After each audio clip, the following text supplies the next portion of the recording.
വിശുദ്ധ ലൂക്കോസ് എഴുതിയ സുവിശേഷം 23-ാം അധ്യായം 46-ാം വാക്യം. യേശു അത്യുച്ചത്തിൽ, പിതാവേ, ഞാൻ എൻ്റെ ആത്മാവിനെ തൃക്കൈയിൽ ഏൽപ്പിക്കുന്നു എന്ന് നിലവിളിച്ച് പറഞ്ഞു. ഇത് പറഞ്ഞിട്ട് പ്രാണനെ വിട്ടു. നമുക്ക് പ്രാർത്ഥിക്കാം. പരിശുദ്ധനായ ദൈവമേ, സ്വർഗീയ പിതാവേ, ഈ വിശുദ്ധ വേളയിൽ അവിടുത്തെ സന്നിധാനത്തിൽ ഞങ്ങളുടെ രക്ഷകനും കർത്താവുമായ യേശു കാൽവരിയിൽ ഏഴാമതായി സംസാരിച്ച വചനത്തെ ധ്യാനിപ്പാൻ ബലഹീനരായ നടികൾ അടുത്തു വരുന്നു. കർത്താവേ, ഞങ്ങളോട് കരുണയുണ്ടാകണമേ. അവിടുത്തെ ആത്മാവിനാൽ ഈ വചനത്തെ ധ്യാനിപ്പാൻ ഞങ്ങളെ സഹായിക്കണമേ. അതിലെ ആഴങ്ങളെ തിരിച്ചറിയുന്നതിലൂടെ അങ്ങയുടെ ഹിതം ചെയ്യുന്നവരായി ഞങ്ങളെ രൂപാന്തരപ്പെടുത്തണമേ. കർത്താവിൻ്റെ ആത്മാവിനാൽ ഞങ്ങളെ പഠിപ്പിക്കണമേ. യേശുവിൻ്റെ നാമത്തിൽ അപേക്ഷിക്കുന്നു, കൃപയോടെ കേൾക്കണമേ. ആമേൻ. ദൈവത്തിൻ്റെ അതിപരിശുദ്ധമായ നാമം വാഴ്ത്തപ്പെടുമാറാകട്ടെ.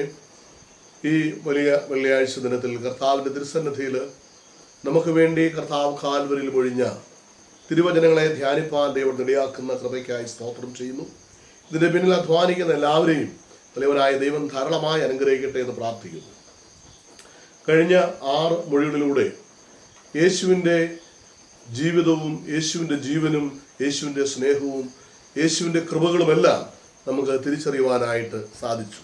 ക്ഷമിക്കുന്ന ദൈവത്തിൻ്റെ അനുഗ്രഹം, അതേ പരദീസയിലേക്ക് പ്രവേശിപ്പിക്കുന്ന അതേ നഷ്ടങ്ങളെല്ലാം നീക്കിത്തരുന്ന ദൈവത്തിൻ്റെ അനന്തമായ കൃപ, അതേ കുടുംബ ബന്ധങ്ങളെ പുതുക്കിക്കൊണ്ട് പുതിയ സമൂഹത്തെ സൃഷ്ടിക്കുന്ന ദൈവത്തിൻ്റെ പദ്ധതി, അതേ ജീവിതത്തിൻ്റെ തകർച്ചയിൽ മനുഷ്യൻ എത്തിച്ചേരാൻ ഇടയുള്ള അതിഭീകരമായ നരക വേദനയുടെ അനുഭവം, ആയതുപോലെ തന്നെ അതിൽ നിന്നും ഓരോ വ്യക്തിയും രക്ഷപ്പെടണമെന്ന് ആഗ്രഹിക്കുന്ന കർത്താവിൻ്റെ തീവ്രമായ ദാഹം, അതേ ഓരോ മനുഷ്യൻ്റെയും രക്ഷയ്ക്കുള്ള ദൈവിക പ്രവർത്തനങ്ങൾ പൂർത്തീകരിച്ചതിലുള്ള കർത്താവിൻ്റെ വിജയ ആഹ്ലാദം, ഇവയെല്ലാം നാം ധ്യാനിച്ചു കഴിഞ്ഞതാണ്.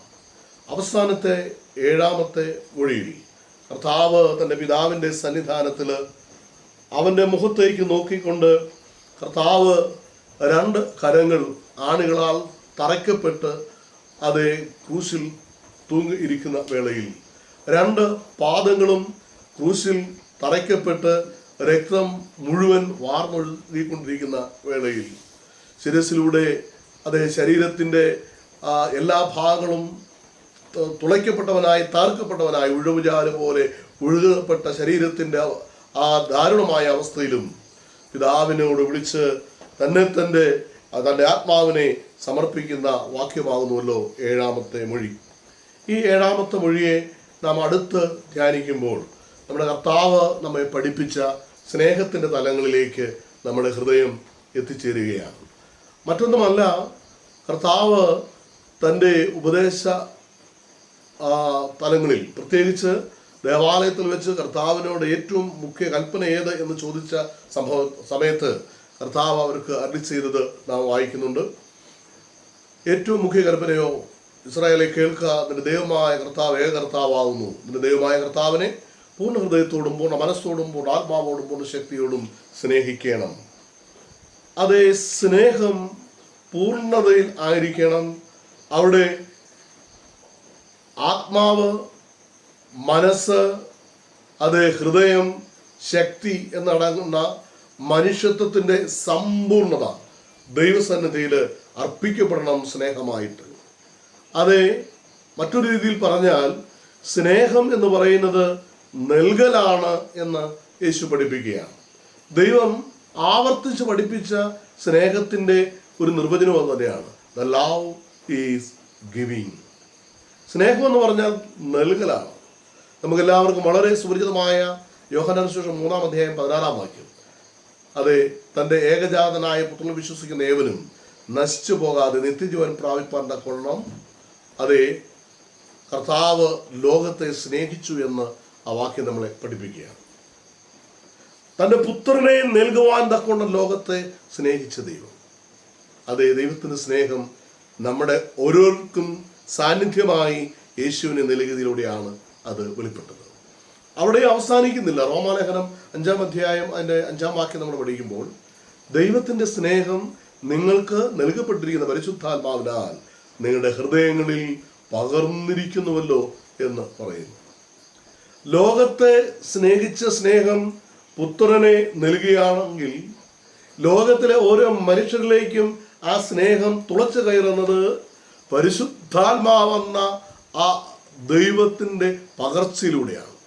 അങ്ങനെ നമ്മുടെ ഉള്ളിൽ സ്നേഹത്തിൻ്റെ കണിക ജ്വലിക്കുന്നത്, അത് ആത്മനദിയായി ഒഴുകുന്നതിൻ്റെ എല്ലാം കാരണം കർത്താവ് പരിശുദ്ധാത്മാവിനെ നമുക്ക് നൽകിയതിനാലാണ്. അങ്ങനെയെങ്കിൽ നൽകലാണ് സ്നേഹമെങ്കിൽ ദൈവത്തിന് നൽകാവുന്നതിൽ ഏറ്റവും ഉന്നതമായത് എന്താണ്? മറ്റൊന്നുമല്ല, ദൈവത്തിൻ്റെ ആത്മാവിനെ തന്നെ. ദൈവമായ പിതാവിൻ്റെ കരങ്ങളിലേക്ക് സ്നേഹത്തിൻ്റെ ഏറ്റവും പാരമ്യതയിൽ നമ്മുടെ കർത്താവായ യേശു കാൽവരിയിൽ തൻ്റെ ആത്മാവിനെ നൽകി താൻ തൻ്റെ പിതാവിനോടുള്ള സ്നേഹം വെളിപ്പെടുത്തുകയാണ്. മാത്രമല്ല, സ്നേഹത്തിൻ്റെ പാഠം പഠിപ്പിച്ച കർത്താവ് നിന്നെ പോലെ തന്നെ നിന്റെ അയൽക്കാരനെ സ്നേഹിക്കുവാൻ പഠിപ്പിച്ചു. വിശുദ്ധ യോഹന്നാന്റെ സുവിശേഷം നമ്മൾ പഠിക്കുമ്പോൾ അതിൻ്റെ 15-ാം അധ്യായത്തിൻ്റെ 13-ാമത്തെ വാക്യത്തിൽ കൂട്ടുകാരന് വേണ്ടി തൻ്റെ ജീവനെ കൊടുക്കുന്നതിൽ അധികം സ്നേഹം ആർക്കുമില്ല എന്ന് കർത്താവ് നമ്മളെ ഓർപ്പിക്കുന്നുണ്ട്. അതെ, ഈ ലോകത്തെ അവൻ സ്നേഹിച്ചു, എന്നെ സ്നേഹിച്ചു, നമ്മെ ഓരോരുത്തരെയും, നിങ്ങളെ ഓരോരുത്തരെയും അവൻ സ്നേഹിച്ചു. അവനെ അറിഞ്ഞവരെയും അറിയാത്തവരെയും എല്ലാം, മനുഷ്യനായി ജനിച്ചിരിക്കുന്ന സകലരെയും സ്നേഹിച്ച യേശു ആ സ്നേഹം എങ്ങനെയാണ് അത് വെളിപ്പെടുത്തി നമുക്കറിയാം. അവൻ്റെ ജീവനെ നൽകി, അവൻ്റെ രക്തത്തെ അവൻ നൽകി, അവൻ്റെ ശരീരത്തെ നമുക്ക് നൽകി. എന്തിനു വേണ്ടിയാണ്? നമുക്ക് ഭക്ഷിക്കുവാനും നമുക്ക് പാനം ചെയ്യുവാനും, അവനോട് ചേർന്ന് അവനിൽ ലയിച്ചു ചേരുവാൻ, അവൻ നമ്മിൽ ലയിച്ചു ചേരുവാൻ തക്കവിധത്തിൽ അവനുള്ള ബന്ധത്തെ ഏറ്റവും ആഴമായ നിലയിൽ വെളിപ്പെടുത്തിക്കൊണ്ട് അവനെ തന്നെ നമുക്ക് നൽകി നമ്മെ സ്നേഹിച്ചു. അതെ, ആ സ്നേഹമാണ് അത് ഈ 7-ാമത്തെ മൊഴിയിൽ, 1-ാം മൊഴി മുതൽ ഓരോ മൊഴിയിലും അത് അതിൻ്റെ പാരമ്പര്യത്തിലെത്തിയ അവസാനം തൻ്റെ പിതാവിൻ്റെ കരങ്ങളിലേക്ക് തൻ്റെ ആത്മാവിനെ നൽകിക്കൊണ്ട് സ്നേഹത്തിൻ്റെ ഏറ്റവും ഉദാത്തമായ സവിശേഷത അവൻ നമ്മളെ പഠിപ്പിച്ചു തന്നു. പ്രിയരെ, നാം നമ്മുടെ പിതാവിൻ്റെ കരങ്ങളിലേക്ക് നമ്മളുടെ ആത്മാവിനെയും പിതാവിൻ്റെ ഹിതപ്രകാരം നമ്മുടെ ശരീരത്തെയും പിതാവിൻ്റെ ഇഷ്ടത്തിനു വേണ്ടി നമ്മുടെ മനസ്സിനെയും ഏൽപ്പിച്ചു കൊടുക്കുമ്പോഴാണ് നമ്മൾ ദൈവത്തിൻ്റെ സ്നേഹത്തിൽ ആയിത്തീരുന്നത്. അവനായി നമ്മെ തന്നെ സമർപ്പിക്കുമ്പോഴാണ് ആ സ്നേഹം അത് പൂർണ്ണമാകുന്നത്. അത് നമ്മിൽ സംഭവിക്കണം എന്നത് കാൽവരി ക്രൂശിൻ്റെ അവസാന നിമിഷത്തിലും 7-ാം മൊഴിയിലൂടെ കർത്താവ് നമ്മെ പഠിപ്പിക്കുകയായിരുന്നു. 7-ാം മൊഴി നൽകുന്ന മറ്റൊരു പ്രധാന ചിന്ത, അത് തൻ്റെ പിതാവിൻ്റെ കരങ്ങളിലേക്ക് ഈ ആത്മാവിനെ സമർപ്പിച്ചതിലൂടെ യേശു വിശുദ്ധ യോഹന്നാന്റെ സുവിശേഷം 10-ാം അധ്യായം 17-ാം വാക്യത്തിൽ താൻ തൻ്റെ പ്രാണനെ പിതാവിൻ്റെ കരങ്ങളിലേക്ക് നൽകുന്നത് വീണ്ടും പ്രാപിക്കുവാൻ ആകുന്നു എന്ന് പ്രഖ്യാപിച്ചിട്ടുണ്ട്. അതേ, മരണം എന്ന ഈ അവസരത്തിലൂടെ, ഈ ഒരു അവസ്ഥയിലൂടെ കർത്താവ് കടന്ന് പിതാവിൻ്റെ കരങ്ങളിലേക്ക് തൻ്റെ ആത്മാവിനെ ഏൽപ്പിക്കുന്നത് അത് പിതാവിൻ്റെ പദ്ധതിയാണ്. മറ്റൊന്നുമല്ല, ഈ ആത്മാവിനെ, ഈ പ്രിയപുത്രൻ്റെ രക്തം മുഴുവൻ ലോകത്തിൻ്റെ പാപത്തിൻ്റെ പരിഹാരത്തിനായി അത് പൂർണ്ണമായും ഒഴിവാക്കപ്പെട്ട ഈ ശരീരത്തിലേക്ക്, കർത്താവിൻ്റെ ശരീരത്തിലേക്ക് 3-ാം നാളിൽ ആ ശരീരം ഉയർത്തി നിൽക്കുന്നതിന് വേണ്ടി അവൻ്റെ കൈകളിലെ ആണിപ്പഴുതുകളും അവൻ്റെ പാദങ്ങളിലെ ആണിപ്പഴുതുകളും അവൻ്റെ നെഞ്ചിലെ കുന്തം കൊണ്ട് ഉളവായിട്ടിരിക്കുന്ന ആ പഴുതുകളും തിരിച്ചറിയുവാൻ തക്ക വിധത്തിൽ അവൻ്റെ ശരീരം വീണ്ടും ജീവനുള്ളതായി മാറി 40 ദിവസത്തോളം തൻ്റെ ശിഷ്യന്മാരോടുകൂടെ നടന്ന് ദൈവരാജ്യത്തെ പ്രഖ്യാപിച്ചുകൊണ്ട് പഠിപ്പിച്ചുകൊണ്ട് പിതാവിന്റെ സന്നിധാനത്തിലേക്ക് സ്വർഗാരോഹണം ചെയ്യുവാൻ തക്ക വിധത്തിൽ ഈ ശരീരം തന്നെ പുതുക്കപ്പെടണമെങ്കിൽ ഈ ആത്മാവിന്റെ ഉടയവനായവന്റെ കരങ്ങളിലേക്ക് ഈ ആത്മാവിനെ നാം ഏൽപ്പിക്കണം. അത് ഈ 7-ാം മൊഴി നമ്മളെ പഠിപ്പിക്കുന്നത് സ്നേഹത്തിന്റെ പാരമ്യത പോലെ തന്നെ അത് പുനരുത്ഥാനത്തിന്റെ പാരമ്യതയായി ഇവിടെ തീരുകയാണ്. ദൈവത്തിന്റെ കരങ്ങളിൽ തൻ്റെ ആത്മാവിനെ ഏൽപ്പിച്ചതിലൂടെ കർത്താവ് തനിക്ക് വാഗ്ദത്തം നൽകിയിട്ടുള്ള 3-ാം നാളിൽ ഉയർത്തെഴുന്നേൽക്കുമെന്ന ആ ദൈവിക പദ്ധതി, മരണത്തെ തോൽപ്പിക്കുമെന്ന ദൈവത്തിന്റെ പദ്ധതി, നാളിതുവരെ ലോകത്തെ ഭീതിപ്പെടുത്തിയ മരണമെന്ന ഘോരനാം പിശാചിന്റെ മേൽ യേശുവിൻ്റെ നാമം ജയമെടുക്കുന്നത് അവന്റെ പുനരുത്ഥാനമെന്ന ആ യാഥാർത്ഥ്യത്തിലൂടെയാണ്. ആ യാഥാർത്ഥ്യം ഈ ഭൂമിയിൽ നിറവേറ്റപ്പെടണമെങ്കിൽ ഈ ആത്മാവിനെ പിതാവിന്റെ കരങ്ങളിലേക്ക് ഏൽപ്പിച്ചിരിക്കണം. കർത്താവായ യേശു ക്രിസ്തു അത് നമ്മളെ പഠിപ്പിച്ചതിലൂടെ എന്താണ് നാം തിരിച്ചറിയേണ്ടത്? എൻ്റെയും നിങ്ങളുടെയും ജീവിതയാത്രയിൽ നാം പുനരുത്ഥാനത്തിന്റെ അവകാശികളായി മാറണമെങ്കിൽ പുനരുത്ഥാനം ചെയ്ത യേശു നമുക്ക് വെളിപ്പെടുത്തുന്നത് പോലെ പിതാവിന്റെ കരങ്ങളിൽ നമ്മുടെ ആത്മാവിനെ നാം ഏൽപ്പിക്കുവാൻ നമുക്ക് സാധിക്കണം. അന്ന് വരെയും ഈ നമ്മുടെ ജീവിതം കർത്താവിന്റെ ഹിതമനുസരിച്ച് ജീവിച്ചാൽ, അതെ, സ്നേഹത്തിന്റെ പൂർണ്ണത വെളിപ്പെടുത്തിക്കൊണ്ട് ജീവിച്ചാൽ, പുനരുത്ഥാനത്തിന്റെ പ്രത്യാശ തിരിച്ചറിഞ്ഞുകൊണ്ട് ജീവിച്ചാൽ, തീർച്ചയായും യേശു വെളിപ്പെടുത്തി തന്ന നിത്യരാജ്യത്തിന്റെ നിത്യജീവന്റെ ഉടമയായി മാറുവാൻ നമുക്കും കഴിയുമെന്നത് 7-ാം മൊഴി നമ്മളെ ഓർപ്പിക്കുന്നു.